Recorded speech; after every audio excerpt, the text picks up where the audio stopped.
მოგესალმებით, ეს მილენიალია, მე კი ნუგლი შოშიაშვილი გახლავართ. რა არის წარმართობა? ბევრი მითი და ზღაპრები ვიცით, რომელიც წარმართობას უკავშირდება და სკოლის სახელმძღვანელობამ გვასწავლეს, რომ წარმართობა ეს არის გარკვეული პრიმიტიული აზროვნების შედეგი. სინამდვილეში წარმართობა ძალიან ზოგადი ტერმინია. სიტყვა პაგანს, პაგანიზმს, ანუ წარმართობას, ქრისტიანები იყენებდნენ მათი მოწინააღმდეგების წინააღმდეგ. ჩვენ ახლა ამ ვიდეოში მთავარ შეკითხვას დავსვათ. რა თეოლოგია ჰქონდა წარმართობას? ამჯერად ჩვენ შევეხებით პროკლე დიდოქოსს, რომელიც მოღვაწეობდა 400-495 წლებში. ის პლატონის აკადემიას ხელმძღვანელობდა ათენში. იყო ნეოპლატონიკოსი, ფილოსოფოსი და წარმართი. მას ჰქონდა კრიტიკული დამოკიდებულება ქრისტიანობისადმი და ხშირად დისკუსირებდა ქრისტიანებთან. ეს დისკუსია ძალიან ბევრ წყაროს გვაძლევს წარმართობის გაგებისთვის. მოკლედ დავიწყოთ, წარმართობა მანიფესტაციონიზმია. მანიფესტაციონიზმი არის წარმოშობილი ლათინური სიტყვიდან manifestaresგან, რაც ნიშნავს გამოვლენას. ეს არის გამოვლენის დოქტრინა.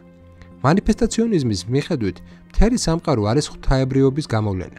ღვთაებრიობის ასპექტის გამოვლენა სამყაროში. ხოლო სამყარო ეს არის ღმერთთვის თვითაღმოჩენა. მანიფესტაციონიზმში არ არის შემოქმედი და შექმნილი. სამყარო და ღმერთი არის ერთი და იგივე. ისინი ონტოლოგიურად ერთნი და თანასწორნი არიან, თავისი ბუნებით. წარმართობაში ეს ყველაზე კარგად ჩანს სიტყვებში. ჩვენ შვილები და შვილიშვილები ვართ ღმერთის. ანუ სხვა სიტყვებით რომ ვთქვათ, ღმერთის ნათესავები ვართ. ამის გარდა წარმართობაში უმაღლეს ღმერთის მისამართით გამოიყენება ისეთი ეპითეტები, როგორიცაა მამა ან დედა.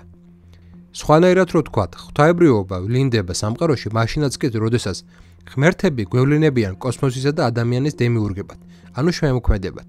ეს ყველაზე კარგად ვლინდება იმ წარმოდგენაში, რომ პირველი არსება კვდება, ხოლო სამყარო მისი სხეულით იქმნება. ზოგჯერ მანიფესტაციური პრინციპს ეწოდება ex deus, ანუ ღვთისგან შექმნილი, რომელიც ქრისტიანულ იდეას ex nihilus, ანუ არაფრისგან შექმნის უპირისპირდება. მოკლედ მარტივად რომ ვთქვათ, ქრისტიანობაში ღმერთი სამყაროს არაფრისგან ქმნის, ხოლო წარმართობაში სამყარო ღმერთისგან იქმნება. ესეთი პრინციპული ონტოლოგიური გაიგივება ღმერთისა და სამყაროსი არ გამორიცხავს სამყაროს იერარქიულ მოწყობას. სამყარო სავსეა მაღალი და დაბალი ღვთაებებით, სულებითა და ცხოველებით, მაგრამ ეს იერარქია არ ქმნის ბზარს სამყაროსა და პრინციპს შორის. უნდა ითქვას, რომ ეს არ გამორიცხავს წარმართობაში ღვთის ერთიანობასაც. მოკლედ გასაგები პრინციპია. წარმართობაში ღმერთი საკუთარ თავისგან ქმნის სამყაროს. აბრაამისეულ რელიგიებში კი ღმერთი არაფრისგან ქმნის სამყაროს. ეხლა უშუალოდ პროკლეზე გადავიდეთ. ის იყო არისტოკრატიის წარმომადგენელი. ის იყო წარმართი მორწმუნე. მაშინ, როდესაც წარმართობა კვდებოდა. მოკლედ პროკლე იყო ტრადიციული რელიგიის მომხრე, წარმართობის მომხრე. ეხლა გადავიდეთ იმაზე, თუ რაზე ამახვილებს პროკლე აქცენტს. ერთი საუბარია ღმერთზე, თამაშობს მნიშვნელოვან როლს რელიგიურ ცხოვრებაში, მაგრამ ამის გარდა ერთი მთავარ როლს ასრულებს ფილოსოფიური განვითარების საქმეში. ერთი არის ის ლოგიკური ფილოსოფიური ცენტრის ნაწილი, სადაც ბევრი იყლის თავს. ეხლა შეიძლება შეკითხვა დავსვათ, ეს ერთი ნიშნავს თუ არა ერთღმერთიანობას, ანუ მონოთეიზმს. პასუხი არის, რომ არა. არსებობენ ღმერთები. ერთი მხრივ ღმერთები არიან სხვადასხვა ლიტურგიის წარმართებელი, ხოლო მეორე მხრივ აუცილებლობა ერთის არსებობისა. პროკლეს მიხედვით, ერთი საკუთარ არსებობას ამტკიცებს იმით, რომ აძლევს ბევრს არსებობის საშუალებას.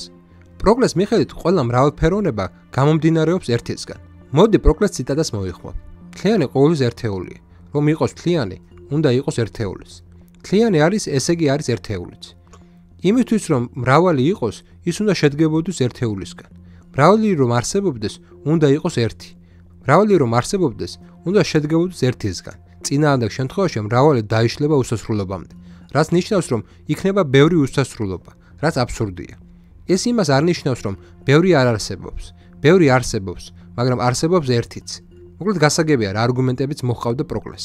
ესე იგი მთავარი არის ის, რომ რადგან არის მრავალი, ესე იგი არის ერთიც.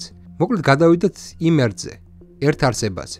რაც კავშირშია ერთთან, ერთია, არა თავისი არსით, არამედ თავისი მონაწილეობით. რაც არის თანამონაწილე ერთთან, ის არ უნდა იყოს ერთი, ანუ თანამონაწილე ერთთან მრავალია. სხვანაირად რომ ვთქვათ, მრავალი ყოველთვის არის დაკავშირებული და დაქვემდებარებული ერთთან, ხოლო ერთი მრავალთან მიმართებაში არ არის ესე დაკავშირებული და დაქვემდებარებული. მრავალი არის ერთეული და გაერთიანებული. ეხლა შევადაროთ ქრისტიანობას. თომა აკვინელთან ღმერთი არის თავადყოფიერება. ეს მოდის ახარებიდან, როდესაც მოსეს ღმერთი ეუბნება, მე ვარ რომელი ვარ, მე ვარ მყოფი. ბერძნულმა ფილოსოფიამ ქრისტიანობიდან მიიღო ეს დებულება და ესე თარგმნა. ღმერთი არის ყოფიერება და ყველაფერი დაკავშირებულია მასთან. აი პროკლეს მიხედვით კი ერთიდან გამომდინარეობს მრავალი და რადგან ერთია, იქნება მრავალიც. აქედან გამომდინარე, პროკლე ამბობს, რომ ის რაც ერთს აქვს, ნაწილობრივ აქვს მრავალს, მაგრამ ერთი უპირატესია მრავალზე. მრავალს არ აქვს ის, რაც აქვს ერთს, ხოლო ერთს აქვს ის, რაც აქვს მრავალს. ან უფრო სწორედ, მრავალს აქვს მხოლოდ ერთი რამ, ერთის, ხოლო მრავალს არ აქვს ერთის ყველაფერი. შესაბამისად, ყველაფრის პირველ მიზეზი არის ერთი, ხოლო ხორციელდება მრავლის მეშვეობით. შემდეგ იქნება უკვე იერარქია, რომელიც ერთიდან მრავალზე გადაეცემა. იერარქიის ყველაზე მაღლა დგას ყოფიერება, შემდეგ ცხოვრება, შემდეგ გონი, ლოგოსი, შემდეგ სული, შემდეგ ბუნება და ბოლოს სხეული. მაგრამ აი როგორ ხდება გამრავლება? თუ კი იყო გონება, გახდა გონებები, ანუ მრავალი ლოგოსი გაჩნდა. თუ გაჩნდა ერთისგან ცხოვრება, გაჩნდება ცხოვრებები, ანუ მრავალი ცხოვრება. თუ კი გაჩნდა სხეული, გაჩნდება მრავალი სხეული და ასე შემდეგ. ანუ ერთი ყოველთვის მრავლდება. მანიფესტაციონიზმის კიდევ ერთი მნიშვნელოვანი გამოვლინება არის ის, რომ მრავალი საბოლოოდ უბრუნდება ერთს. საიდანაც მოდის პირველი ემანაცია, ყველა საბოლოოდ იქ ბრუნდება. ანუ პირველი ემანაცია არის ყველაზე კეთილშობილი, სიკეთე თავისთავად. მრავალი არის მხოლოდ ნაწილი იმ ერთისა. მთავარი ღვთაებრიობა არის ის, რომ ღმერთები არის ღმერთი, ხოლო ღმერთი არის ღმერთები. ანუ მრავალი გამომდინარეობს ერთისგან და ერთი მრავლისგან. დავსვათ შეკითხვა, მაშინ რას ნიშნავს ღმერთების არსებობა და რა საჭირო არიან ისინი? პროკლე აერთიანებს მის ფილოსოფიას და წარმართულ რელიგიას გარკვეულ თეოლოგიაში. პროკლეს მოჰყავს ციფრების არგუმენტები. ყველაფერი იწყება ერთით, მაგრამ მას მოჰყვება სხვა ციფრები, 2, 3, 4 და ასე შემდეგ. ყველა მრავალი არის უკვე რიგი იმ ერთის. შესაბამისად, ერთი არის აზრი, საიდანაც ჩნდება აზრები. არის სული, საიდანაც გამომდინარეობს უკვე სულები. ღმერთები არიან მრავალი, რომელიც გამომდინარეობს ერთი ღმერთისგან. ანუ ღმერთების მიზეზი არის ღმერთი, ერთი, რომელიც არის სრულყოფილი საკუთარ თავში, ანუ წარმოადგენს სიკეთეს. ღმერთების ატრიბუტიკას წარმოადგენს ზეარსება, ზესიცოცხლე, ზეაზროვნება. ეს გამომდინარეობს იქიდან, რომ ყოფიერება, ცხოვრება და გონება არის ნამდვილი სამყარო. ერთი მრავლისგან იმით განსხვავდება, რომ ერთი სიოცხლეს არ გააჩნია მიზეზი, იმ დროს, როდესაც სამყაროს არსებობის მიზეზი არის ერთი. მრავალი რო არ იყოს ქაოსი, ის უნდა იყოს შემოფარგლული ერთით. შემეცნებას რაც შეეხება, ერთი შეუცნობელია როგორც ასეთი, მაგრამ მრავალში არსებობს შეცნობები, რაც შედგება აზროვნებისგან, ვარაუდებისა და დიალოგებისგან. რამე რო იყოს შემეცნებადი, ის უნდა იყოს გრძნობადი და ეს პროცესი, ანუ აზროვნების პროცესი, არის ასევე გახდომის პროცესი. გახდომის როგორც ერთის თვითგამოვლენის პროცესი ჩვენში. მაგრამ ეს პროცესი ღმერთებს არ აქვთ, რადგან მათ არა აზროვნება, არამედ ზეაზროვნება აქვთ. ანუ შემეცნება მათ მოცემული აქვთ. ამის მიუხედავად ღმერთები ემანაციას ახდენენ, რათა აზრებმა ჩვენამდე მოაღწიოს, არა როგორც ერთმა მთლიანობამ, არამედ როგორც ნაწილებმა, ანუ როგორც ლოგოსებმა. მოკლედ, ძალიან რთული სქემაა. ალბათ ბევრისთვის გასაგები გახდა, რატომ დამარცხდა წარმართობა. ის საკმაოდ რთული კონცეფციებს შეიცავს და დისკურსულად რთული ასაქმელი იყო მასებისთვის.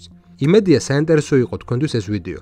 გონია რომ უნდა ვიცოდეთ დაახლოებით, რას ფიქრობდნენ ჩვენი წინაპრები რამოდენიმე 1000 წლის წინ და უბრალოდ შემეცნებითად მიუდგეთ ამ საკითხს, რათა გავიგოთ ძველი ადამიანის აზროვნების ფორმა. მადლობა ყურადღებისთვის, მომავალ შეხვედრამდე.